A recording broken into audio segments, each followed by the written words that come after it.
ಎಲ್ಲ ಗೃಹಲಕ್ಷ್ಮಿ ಪಾಲುದಾರರಿಗೆ ಒಂದು ಭರ್ಜರಿ ಗುಡ್ ನ್ಯೂಸ್ ಬಂದಿದೆ ಸ್ನೇಹಿತರೆ. ತುಂಬಾ ಜನಕ್ಕೆ ಗೃಹಲಕ್ಷ್ಮಿ ಪಾಲುದಾರರ ಮರು ಅರ್ಜಿಯನ್ನ ಎಲ್ಲಿ ಹೋಗಿ ಸಲ್ಲಿಕೆಯನ್ನ ಮಾಡಬೇಕು, ಯಾವ್ಯಾವ ಡಾಕ್ಯುಮೆಂಟ್ಸ್ ಗಳನ್ನ ತಗೊಂಡು ಹೋಗ್ಬೇಕು ಅನ್ನುವಂತ ಒಂದು ಕನ್ಫ್ಯೂಸ್ ಅಂತೂ ಇದ್ದೇ ಇರುತ್ತೆ ಸ್ನೇಹಿತರೆ. ಅದರ ಬಗ್ಗೆ ಈ ವಿಡಿಯೋದಲ್ಲಿ ಕಂಪ್ಲೀಟ್ ಆಗಿ ಮಾಹಿತಿಯನ್ನ ತಿಳಿಸ್ಕೊಡ್ತೀನಿ ಸ್ನೇಹಿತರೆ. ಎಲ್ಲಿ ಹೋಗಿ ನೀವು ಅಪ್ಲಿಕೇಶನ್ ಮಾಡಬೇಕು, ಹಾಗೆ ಗೃಹಲಕ್ಷ್ಮಿಯರಿಗೆ ಒಂದು ಬಂದಿರುವಂತಹ ಗುಡ್ ನ್ಯೂಸ್ ಯಾವುದು, ಹಾಗೆ ನಿಮ್ಮ ಮನೆಗಳಿಗೆ ಬಂದು ಅರ್ಜಿಯನ್ನ ಸಲ್ಲಿಕೆಯನ್ನ ತಗೊಳ್ತಾರ ಗೃಹಲಕ್ಷ್ಮಿ ಪಾಲುದಾರರ ಮರು ಅರ್ಜಿಯನ್ನ, ಇದರ ಕಂಪ್ಲೀಟ್ ಮಾಹಿತಿಯನ್ನ ಈ ವಿಡಿಯೋದಲ್ಲಿ ನಿಮ್ಗೆ ತಿಳಿಸ್ಕೊಡ್ತೀನಿ.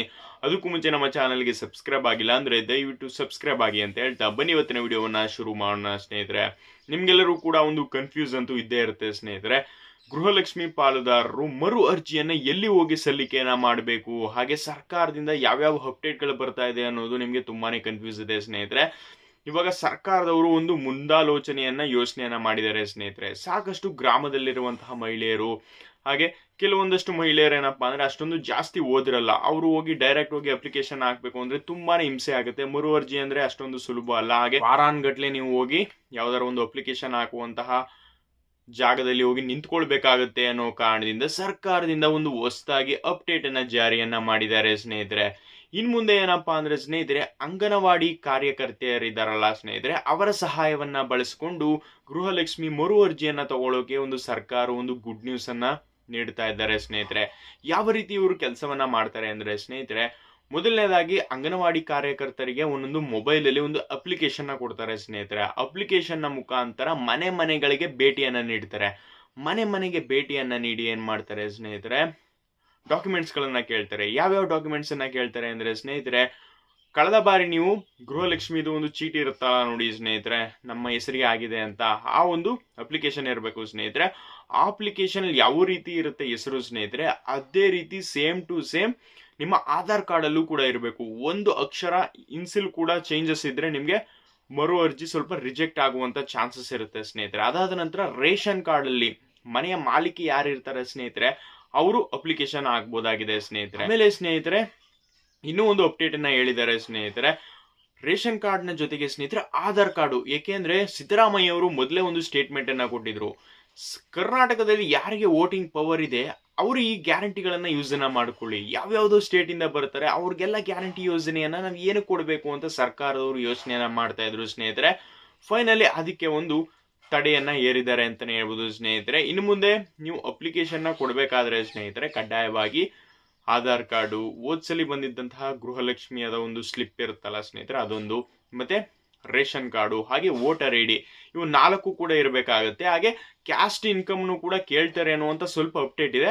ಅದರ ಬಗ್ಗೆ ಇನ್ನೂ ಕೂಡ ಸರಿಯಾದ ಮಾಹಿತಿ ಇಲ್ಲ ಸ್ನೇಹಿತರೆ. ನನ್ನ ಪ್ರಕಾರ ಕ್ಯಾಸ್ಟ್ ಡಾಕ್ಯುಮೆಂಟ್ಸ್ ಅನ್ನ ಕೇಳಿದ್ರು ಕೇಳ್ಬೋದು ಅನ್ಸುತ್ತೆ ಸ್ನೇಹಿತರೆ. ಇಷ್ಟು ಡಾಕ್ಯುಮೆಂಟ್ಸ್ ಗಳನ್ನ ಕೇಳ್ತಾರೆ ಸ್ನೇಹಿತರೆ. ಆಮೇಲೆ ನಿಮ್ಗೊಂದು ಡೌಟ್ ಇರ್ಬೋದು, ಬಯೋಮೆಟ್ರಿಕ್ ಕಂಪಲ್ಸರಿ ಅಂತ ಹೇಳಿದ್ರಲ್ಲ, ಬಯೋಮೆಟ್ರಿಕ್ ಅನ್ನ ಇಟ್ಕೊಳ್ಳೋಕೆ ಹೆಂಗ್ ಮಾಡ್ತಾರೆ ಅಂತ ಒಂದು ಡೌಟ್ ಇರುತ್ತೆ ಸ್ನೇಹಿತರೆ. ಅದಕ್ಕೂ ಕೂಡ ಏನಪ್ಪಾ ಅಂದ್ರೆ ಮೊಬೈಲ್ ಅಲ್ಲೂ ಕೂಡ ಬಯೋಮೆಟ್ರಿಕ್ ಅನ್ನ ಇಟ್ಕೊಳ್ಬಹುದು. ಇಲ್ಲ ಅಂದ್ರೆ ಸ್ನೇಹಿತರೆ ಫೇಸ್ ನ ತೋರಿಸ್ತಾರಂತೆ ಸ್ನೇಹಿತರೆ. ನಿಮ್ಮ ಫೇಸ್ ವೆರಿಫಿಕೇಶನ್ ಮಾಡಿ ಇವರು ಚೆನ್ನಾಗಿದ್ದಾರೆ, ಇವ್ರಿಗೆ ಗೃಹಲಕ್ಷ್ಮಿ ಮರು ಅರ್ಜಿಯನ್ನ ಮತ್ತೆ ರೀಸಬ್ಮಿಟ್ ಅನ್ನ ಮಾಡಬೇಕು ಅಂತ ಸ್ನೇಹಿತರೆ ಅಕ್ಸೆಪ್ಟ್ ಅನ್ನ ಮಾಡ್ಕೊಂಡು ಹೋಗ್ತಾರೆ ಅನ್ನುವಂತ ಒಂದು ಅಪ್ಡೇಟ್ ಸಿಗ್ತಾ ಇದೆ ಸ್ನೇಹಿತರೆ. ಚೆನ್ನಾಗಿದೆ ಅಲ್ವಾ ಸ್ನೇಹಿತರೆ. ಹಳ್ಳಿ ಕಡೆ ಅಂತೂ ತುಂಬಾನೇ ಉಪಯೋಗ ಆಗುತ್ತೆ ಸ್ನೇಹಿತರೆ. ಮನೆ ಮನೆಗೂ ಭೇಟಿ ಕೊಟ್ಟು ಅವರೇ ಬಂದು ಅಪ್ಲಿಕೇಶನ್ ಹಾಕೊಳ್ತು ಅಂದ್ರೆ ತುಂಬಾನೇ ಬೆನಿಫಿಟ್ ಇದೆ ಸ್ನೇಹಿತರೆ. ಸಾಕಷ್ಟು ಮಹಿಳೆಯರು ಇವಾಗ ಅಪ್ಲಿಕೇಶನ್ ಹಾಕ್ಬೇಕು ಅಂದ್ರೆ ಸ್ನೇಹಿತರೆ, ಸರ್ಕಾರದ ಕೆಲಸ ಹಾಗೆ ಈ ರೀತಿ ಮರು ಅರ್ಜಿಯನ್ನು ಸಲ್ಲಿಕೆಯನ್ನ ಮಾಡಬೇಕು ಅಂದ್ರೆ ಒಂದೇ ದಿನಕ್ಕೆ ಎಲ್ಲವೂ ಸಾಧ್ಯವಿಲ್ಲವೇ ಇಲ್ಲ ಸ್ನೇಹಿತರೆ. 2 ರಿಂದ 3 ದಿನ ಹೋಗಿ ಸುತ್ತಾಡ್ಲೇಬೇಕಾಗುತ್ತೆ.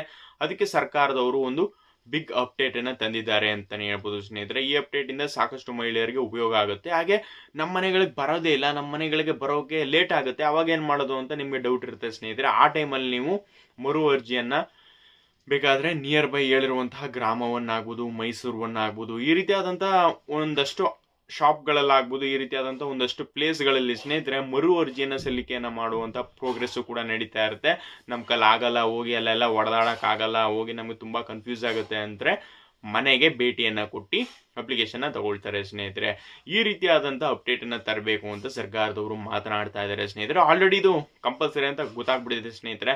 ಕಳೆದ ವಿಡಿಯೋದಲ್ಲೇ ನಿಮ್ಗೆ ತಿಳಿಸ್ಕೊಟ್ಟಿದ್ದೆ ಸ್ನೇಹಿತರೆ. ನೀವು ಮರು ಅರ್ಜಿಯನ್ನ ಸಲ್ಲಿಕೆಯನ್ನ ಮಾಡಬೇಕು ಅಂದ್ರೆ ಯಾವುದೇ ಶಾಪ್ಗಳಲ್ಲಿ ಎಲ್ಲೇ ಹೋಗಿ ನೀವು ಅಪ್ಲಿಕೇಶನ್ ಹಾಕುವಂತ ಅವಶ್ಯಕತೆ ಇಲ್ಲ.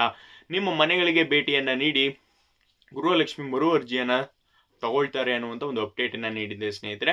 ಅದರ ಬಗ್ಗೆ ಅಫಿಷಿಯಲ್ ಆಗೂ ಕೂಡ ನ್ಯೂಸ್ ಬಂದಿದೆ ಸ್ನೇಹಿತರೆ. ಇವಾಗ ನಿಮ್ಗೆ ಒಂದು ಡೌಟ್ ಕಾಡ್ತಾ ಇರುತ್ತೆ ಸ್ನೇಹಿತರೆ, ಯಾವಾಗ ಬರ್ತಾರೆ ನಿಮ್ಮ ಮನೆಗಳಿಗೆ, ಹಾಗೆ ಯಾವಾಗ ಮರು ಅರ್ಜಿಯನ್ನ ಸಲ್ಲಿಕೆಯನ್ನ ಮಾಡಬೇಕು ಅನ್ನುವಂತ ಒಂದು ಡೌಟ್ ಇರುತ್ತೆ ಸ್ನೇಹಿತರೆ. ಈ ಮಂತ್ ಎಂಡ್ ಒಳಗಡೆ ಯಾವ್ದಾದ್ರು ಒಂದು ಅಪ್ಡೇಟ್ ಅಂತೂ ನೀಡ್ತಾರೆ ಸ್ನೇಹಿತರೆ. ಜುಲೈ ಎಂಡ್ ವೀಕ್ ಒಳಗಡೆ ಎಲ್ಲ ಏನಪ್ಪಾ ಅಂತಂದ್ರೆ ಇಲ್ಲೇ ಹೋಗಿ ಅಪ್ಲಿಕೇಶನ್ ಮಾಡಬೇಕು, ಇಲ್ಲ ಅಂದ್ರೆ ನಿಮ್ಮ ಮನೆಗಳಿಗೆ ಭೇಟಿಯನ್ನ ಕೊಡ್ತಾರೆ, ಇಲ್ಲೂ ಕೂಡ ಮಾಡಿಸ್ಕೊಳ್ಬಹುದು. ಇವಾಗ ಆಲ್ರೆಡಿ ಮನೆಗಳಿಗೆ ಭೇಟಿಯನ್ನ ಕೊಡ್ತಾರೆ ಅನ್ನುವಂತ ಒಂದು ಅಪ್ಡೇಟ್ ಸಿಗ್ತಾ ಇದೆ ಸ್ನೇಹಿತರೆ ಮಾಹಿತಿ. ಹಾಗೆ ಸ್ನೇಹಿತರೆ ಅಫಿಷಿಯಲ್ ಆಗಿ ಲಾಂಚ್ನ ಮಾಡ್ಬೇಕು ಸ್ನೇಹಿತರೆ. ಇವಾಗ ಅಪ್ಲಿಕೇಶನ್ ತಗೊಳ್ತಾ ಇದೀವಿ ಅಂತ ಹೇಳಿದ ತಕ್ಷಣ ಸ್ನೇಹಿತರೆ ಮನೆಗಳಿಗೆ ಭೇಟಿಯನ್ನ ನೀಡ್ತಾರೆ ಅಂಗನವಾಡಿ ಕಾರ್ಯಕರ್ತೆಯರು. ಇಲ್ಲ ಅಂದ್ರೆ ಸ್ನೇಹಿತರೆ ನೀವು ನಿಯರ್ ಬೈ ಈ ಮೈಸೂರನ್ನು, ಗ್ರಾಮವನ್ನು, ಈ ರೀತಿಯಾದಂತಹ ಪ್ಲೇಸ್ಗಳಲ್ಲಿ ಹೋಗಿ ಅಪ್ಲಿಕೇಶನ್ ಕೂಡ ಹೋಗಿ ಹಾಕೊಳ್ಬಹುದು ಸ್ನೇಹಿತರೆ. ಈ ಒಂದು ಅಪ್ಡೇಟು ಸಿಕ್ಕಾಪಟ್ಟೆ ವೈರಲ್ ಆಗ್ತಾ ಇದೆ ಸ್ನೇಹಿತರೆ. ಇದೊಂದು ಆಲ್ಮೋಸ್ಟ್ ಅಲ್ಲಿ 90% ಕನ್ಫರ್ಮ್ ಆಗಿದೆ ಸ್ನೇಹಿತರೆ. ಇನ್ನೊಂದು 10% ಅಷ್ಟೇ ಸರ್ಕಾರದಿಂದ ಅಫಿಷಿಯಲ್ ಆಗಿ ನ್ಯೂಸ್ ಬಂತು ಅಂದ್ರೆ ಸ್ನೇಹಿತರೆ ನೀವು ಆರಾಮ್ಸೆಯಾಗಿ ಸುಲಭವಾಗಿ ಅಪ್ಲಿಕೇಶನ್ ಹೋಗಿ ಹಾಕ್ಬೋದು ಸ್ನೇಹಿತರೆ. ಇನ್ನೊಂದ್ಸಲ ಹೇಳ್ತೀನಿ ಸ್ನೇಹಿತರೆ, ಯಾವ್ಯಾವ ಡಾಕ್ಯುಮೆಂಟ್ಸ್ ಬೇಕು ಅಂದ್ರೆ ಸ್ನೇಹಿತರೆ ನಿಮ್ಮ ಹತ್ರ ಆಧಾರ್ ಕಾರ್ಡ್ ಇರಬೇಕು, ರೇಷನ್ ಕಾರ್ಡ್ ಇರಬೇಕು, ವೋಟರ್ ಐಡಿ, ಹಾಗೆ ಕ್ಯಾಸ್ಟ್ ಇನ್ಕಮ್ನ ಕೇಳುವಂತ ಸಾಧ್ಯತೆ ಇದೆ ಸ್ನೇಹಿತರೆ. ಇಷ್ಟನ್ನು ಕೂಡ ನಿಮ್ಮ ಹತ್ರ ಇತ್ತು ಅಂದ್ರೆ ಮರು ಅರ್ಜಿಯನ್ನ ಮಿಸ್ ಮಾಡ್ಕೊಳ್ಳುವಂತ ಚಾನ್ಸೇ ಇಲ್ಲ ಸ್ನೇಹಿತರೆ. ಆರಾಮ್ಸೆಯಾಗಿ ಮುಂದಿನ ಬಾರಿ ನಿಮ್ಮ ಖಾತೆಗಳಿಗೆ ಗೃಹಲಕ್ಷ್ಮಿ 31ನೇ ಕಂತಿನ ಹಣ ನಿಮ್ಮ ಖಾತೆಗಳಿಗೆ ಬರುತ್ತೆ ಸ್ನೇಹಿತರೆ. 31ನೇ ಕಂತಿನ ಹಣ ಆಲ್ರೆಡಿ ರಿಲೀಸ್ ನ ಮಾಡ್ಬಿಟ್ಟಿದ್ದಾರೆ, ಮಕ್ಕಳ ಮತ್ತು ಕಲ್ಯಾಣ ಇಲಾಖೆಗೆ ಬಂದ್ಬಿಟ್ಟಿದೆ ಸ್ನೇಹಿತರೆ. ಖಾತೆಗಳಿಗೆ ಬರುತ್ತೆ. ಅದಾದ ನಂತರ ಈ ಪ್ರೋಗ್ರೆಸ್ ನ ಸ್ಟಾರ್ಟ್ ಮಾಡ್ತಾರೆ ಸ್ನೇಹಿತರೆ. ಈ ಅಪ್ಡೇಟ್ ಅನ್ನ ಕಂಟಿನ್ಯೂ ಮಾಡೋಕೆ ಪ್ರಯತ್ನವನ್ನ ಪಡ್ತಾರೆ ಅಂತಾನೆ ಹೇಳ್ಬೋದು ಸ್ನೇಹಿತರೆ.